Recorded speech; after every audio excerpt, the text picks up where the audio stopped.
وَإِذْ غَدَوْتَ مِنْ أَهْلِكَ. مجاهد او حسن رحمه الله وی چې دا آیات نازل له په بار د غزوه خندق کې. امام قرطبی رحمه الله وی آیات نازل له په بار د غزوه احد کې زکا چې ازهم طائفتان او په غزوه احد کې تعداد د مشرکانو دا 3000 او صحابه کرامو د دې تعداد 1000 کسانو او په دې زرو کې 300 کسان دا د عبد الله ابن ابي ابن سلول منافق د سر واپس شو. او په غزوه احد کې د نبی صلی الله علیه وسلم مخ او د نبی صلی الله علیه وسلم دا رباعی غاخونه یمنا او سفلا دا غاخونه چې دي دا مات شيو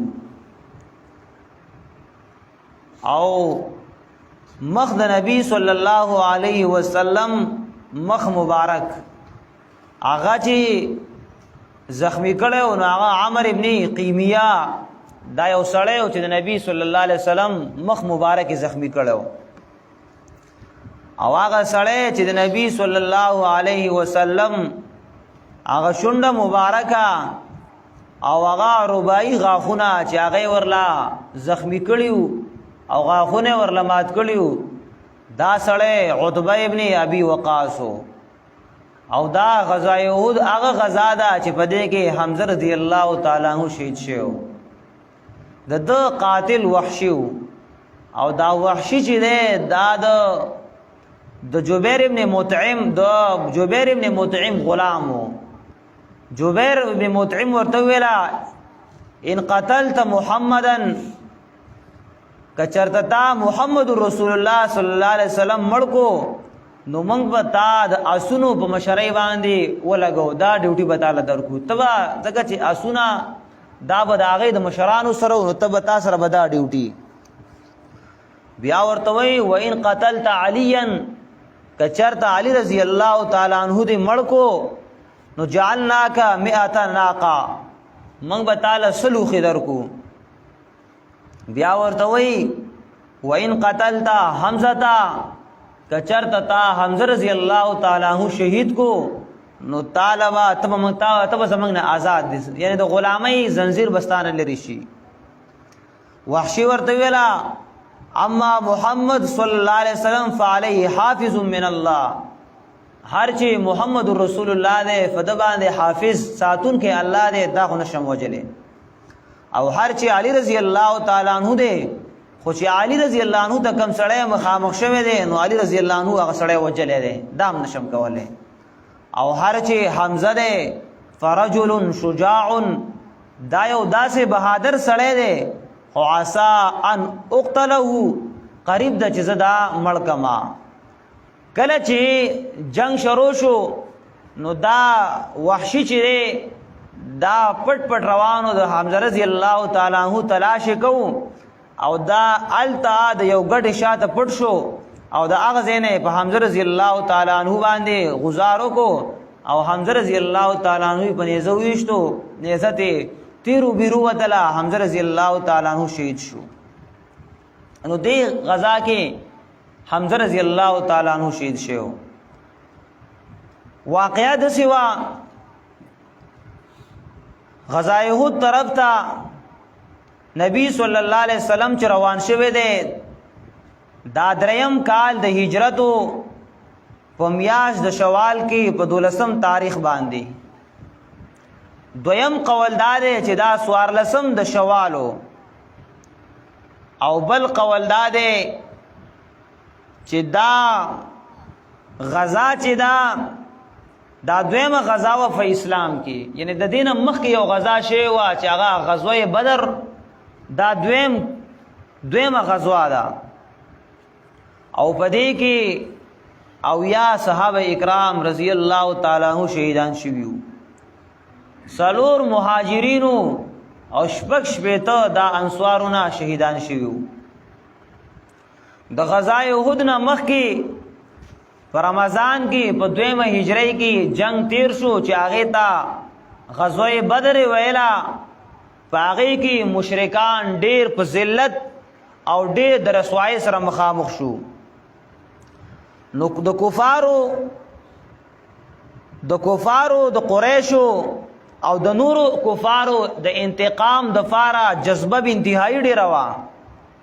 دی ویلا چې د مسلمانانو نه با بدلا اخلو او خصوصا د هغه خلکو ډیره جذبه وا چې د هغه اقارب او خپلوان په بدر کې مرداران شوی. نو دې کافرو ډیر په زور شور سره تیارې شروع کړو، ډیر مالونه ولګول د دې د پاره چې د مسلمانانو نه انتقام واخلو. نو په 3 هجری کې یو لښکر تیار کړو چې دې کې 3000 کسانو 3000 کسانو د کفارونه او دې سره وسو وزغری وي 200 د جنگ اسونو او ټولو کافرانو سره وسلې وي او دې دومره په جوش او خروش سره راوتل چې خپل زنانا هغه ورسره راوتلې او چې کله ورسره خپل زنانا راوتلې نو دې زنانو ورته سندري ویلې ټپی به ورته ویلې د دې لپاره چې دا زمون خلق دا په جوش او جذبه کې راشي او مرثیه به کولې د خپل مقتولینو مرثیه به کولې او په مرثیه کې به ویلا ان تقبلوا نعانق ونفرش النمارق او تدبر النفارق فراق غیر وابق یا فراق غیر وامق. ورته ویلا کچر تاسو مقابله تک لک شوي او فتح مو حاصل کړه نو استاد لمنګه معانقه یعنی غاړه بدر کو د خپل خزو ورته ویلا او کچرته تاسو په شا باندې رااله مقابله مو نکړه نو موږ بس تاسو نه جدا شو. یعنی د خپل خلکو کې یو جذبه او چتولا یو داسي انداز باندې هغه لره او پیغور ورکو. کلا چې دا مصلح فوج د کافرانو اوهد تر اورسیدو نو رسول الله صلی الله علیه وسلم صحابه کرام سره مشوره وکړه او رایته اغستلا. نبی صلی الله علیه وسلم ورته ویل چې آیا د جهاد د پاره د دې مدینې نه بهر وضو او کنه وضو. د نبی صلی الله علیه وسلم خپل رای داوا چې بهر نه وضو دنه مدینه کې موږ پاتې کیږو چې کافر رال جنگ ور سره وکړو. خو صحابه اکرام پدې کې پدې ماشورینو کې پدې مشاورو کې یو سړیو هغه ته عبد الله ابن ابی ابن سلول دا منافقو دا پدې مشوره کې ناس ته زکه چې دا بظاهر ځان ته مسلمان ویلو. نو د دم رای داوا چې منګه زکه دا ډېر تجربه کار سړیو جنگي سړیو د درې داوا چې یاره د مدینې نه نوځو زکه وای مو چې کله د مدینې نه ودیو نو منګه شکست کړی دی او کله چې په مدینه کې دننه پاتې شوی نو منګه چې د غلبه موندلې ده. خو دې کې صحابه خصوصا هغه صحابه چې هغه ځوانانو او خصوصا هغه صحابه چې جنگ بدر ته حاضر شوی نو هغه ویلا چې زمونږ رای دادا چې بهر وضو او د کافرو سره بهر مقابله کو. دا سينه ځکه چې هغه کې اسلامی جذبه وا دا خبره چې کولا د سبوغ او حسد د وجنه نه کولا. هغه ویل د سينه چې کافر مونږ بوزدل او کمزوري وګڼي. نو نبی صلی الله علیه وسلم اراده وکړه چې بهر وضو او احد کې بعد د خلکو سره سکو مقابله کو. دا ورځ د جمعې وا کله چې نبی صلی الله علیه وسلم د جمعې منځ کو د جمعې منځ نه فارغ شو واځ وکړو او د جهاد طرف ته ترغیب ورکو او د تیاری حکم وکړو چې ځان تیار کړي. خپلم نبی صلی الله علیه وسلم کور ته لاړ ځان تیار کو د مازیګر منځ نه پس راووتلو. نبی صلی الله علیه وسلم روانه دلو نو سعید ابن معاذ او سید ابن حذیر خلق ته ویلا ګوره چې تاسو ډیر غلط کار وکړو چې نبی صلی الله علیه وسلم په وستلو باندې د مدینې مجبور وکړو. بس نبی صلی الله علیه وسلم چې کومه فیصله کړې و په هغه باندې با ټول بس فیصله کړې وې. صحابه په دې خپل مشوره باندې فخیمان شو. نبی صلی الله علیه وسلم چې د کور نه راووتو صحابه ورته ویل اے د الله پیغمبره منګه غلط شیو او ته په خپل رای باندې فیصله وکا. نبی له صلوات و سلام ته ویل اسنا یا رسول الله، اے دا الله پیغمبره چې ستا کومه معشوره باغی باندې با خبرو کو. نبی صلی الله علیه وسلم ورته ویلا دا چې نشي کېدلې چې د الله نبی پلار د جهاد د فاره اسلحه اوچته کی او د دشمن سره بیا جنگ کې یا ورسره فیصله کوي. دا سي هیڅ یو پیغمبر چې یو پیرا یو وسله اوچته کی د جنگ د فاره دا به الګ دی چې یا کافر صلح وکي او یا کافر سره جنگ وکي. نبی له سلام ویلا زو واپس خپلا تور نقدم او اوس بزو. اخر دا چې روان شول په 11 د شوال یا په 12 یا په 14 د شوال باندې نبی صلی الله علیه وسلم د مدینې روان شو.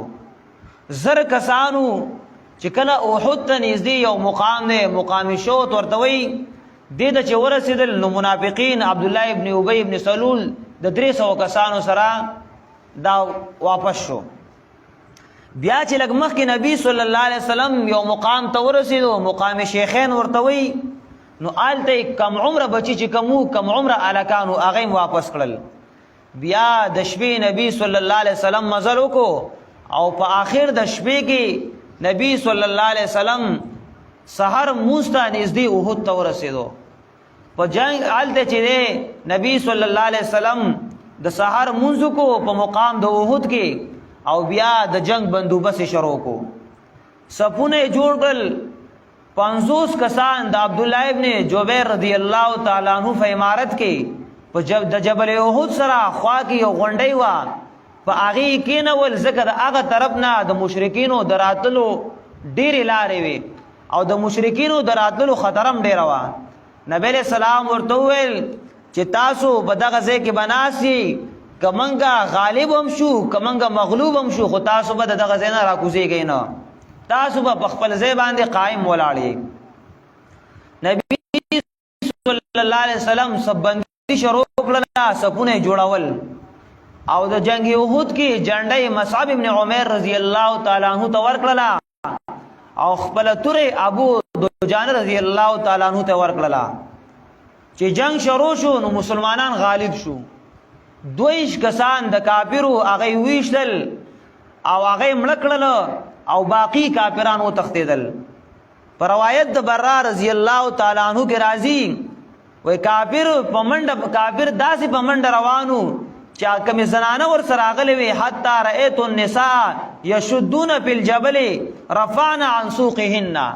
وای حتی چې هغه خزي چې د دوی د پار راغلې وي او هغه سندري او مرسي او ټپي ورته کولی هغه خزم په دې غرب کې داسې منډي وولې د خپلې پنسیر او چدې کړي او په دې غرب باندې ور خوشې شوې چې منګه شکست بیا وخړو. هغه چا چې په غورونه ور کول چې څوک د جنگ نه وروسته شو نو موږ به د هغې نه جدا یو هغه ښځې مو تښتېدې.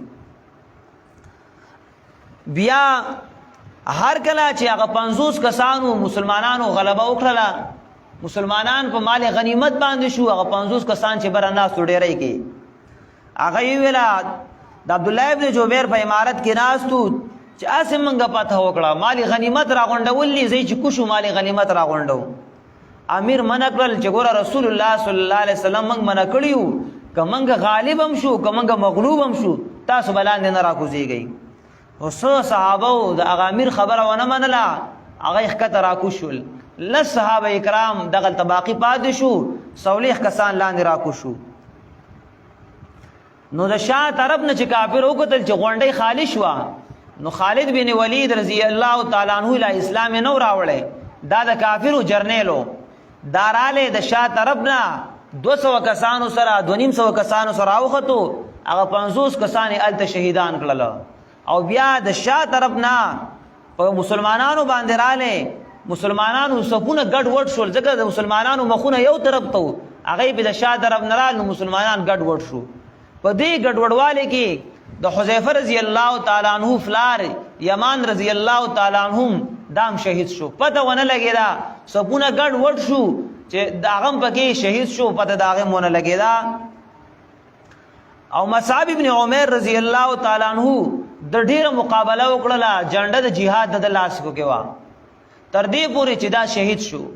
په یو روایت کې راځي چې د مصعب رضی الله تعالی عنہ شکل د نبی صلی الله علیه وسلم د صورت سره مشابه نو چې کله هغه شهید شو نو دې کې یو تن आवाज وکړو چې رسول الله صلی الله علیه وسلم شهید شو. صحابه کرام نورم ګډوډ شو. چې کله صحابه کرام ګډوډ شو پریشان شو نو دې کې چې یو صحابي دی کعب ابن مالک رضی الله تعالی عنہ هغه وی چې ما نبی صلی الله علیه وسلم د لری نه ولیدو ما نبی علیہ السلام پیژاندو چې دا خو نبی علیہ السلام دی. ما आवाज وکړو چې رسول الله صلی الله علیه وسلم ژوند دی. نو ما چې کله دا आवाज وکړو نو خلق واپس برابر شو جذبه برابر شو مسلمانانو واپس رااله. نو بیا د نبی صلی الله علیه وسلم سره په دغه وخت کې ځکه صحابه ټول ګډ وډ شو. د نبی صلی الله علیه وسلم سره لس یا دولس کسان باقی پاتیو چې یو پکې ابوبکر رضی الله تعالی عنہ بل عمر بل علی او بل طلحه رضی الله تعالی عنہ وغیرہ نور صحابه مو دا صرف د نبی صلی الله علیه وسلم سره ولاړو. ټول صحابه منتشر شو. و چې کله کعب رضی الله عنہ ما دا आवाज وکړو چې نبی علیہ السلام ژوند دی نو صحابه واپس راغون شو. نبی صلی الله علیه وسلم باندې ډېر گزار نه وشو. ابو دجانه رضی الله تعالی عنہ خپل ځان دا ډال جوړ کړو د نبی صلی الله علیه وسلم مخ ته ولاړو. غشه براتلو د ابو دجانه په بدن بلګېدو او خو نبی صلی الله علیه وسلم ته غشه نه پرغستو. طلحه رضی الله تعالی عنہ خپل لاس نبی صلی الله علیه وسلم طرف ته نیولیو.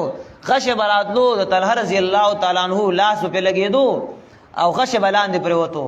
د طلحه رضی الله تعالی عنہ لاس دا دغه غشه د وجنه بیا شلو غرزیدل نو خو بیا طلحه رضی الله تعالی عنہ په یو لاس باندې بیا شل شو.